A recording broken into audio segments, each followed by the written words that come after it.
రాజశేఖర్ రెడ్డి గారు రూపొందించినప్పుడు ఈ project cost 10,150 కోట్ల రూపాయలు.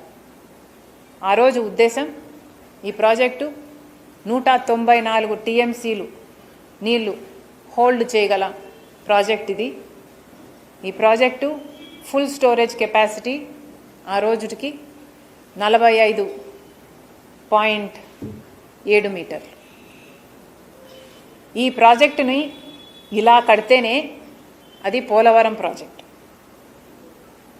ఈ ప్రాజెక్టుని ఫుల్ స్టోరేజ్ కెపాసిటీలో కడితేనే ఇన్ని లక్షల ఎకరాలకు నీళ్ళు ఇస్తుంది. ఈ ప్రాజెక్టుని 194 టీఎంసీలు హోల్డ్ చేయగలిగిన ప్రాజెక్టుగా కడితేనే ఇంతమంది రైతులకి ఇది వరం అవుతుంది. ఆంధ్ర రాష్ట్రానికే ఇది వరం అవుతుంది. ఈ ప్రాజెక్టుని డిస్టార్ట్ చేసి హైటుని కుదించి ఆర్ స్టోరేజ్ కెపాసిటీని కుదించి వాటర్ హోల్డ్ చేసే కెపాసిటీని కుదిస్తే ఇది పోలవరం ప్రాజెక్టు కానే కాదు. ఇది ఆంధ్ర రాష్ట్రానికి ఒక వరం కానే కాదు.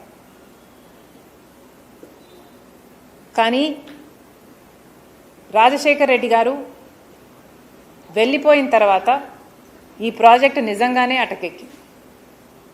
రాజశేఖర్ రెడ్డి గారు ఉండంగానే ఈ ప్రాజెక్టులో 33% పనులు పూర్తి చేశారు. ఇది ఎవరు ఒప్పుకున్నా ఒప్పుకోకపోయినా ఇది వాస్తవం. Right bank, left bank canal works Rajasekhar Reddy గారే చేశారు. రాజశేఖర్ రెడ్డి గారు వెళ్ళిపోయిన తర్వాత అంత చిత్తశుద్ధితో ఈ ప్రాజెక్టు మీద ఎవరూ పని చేయలేదు.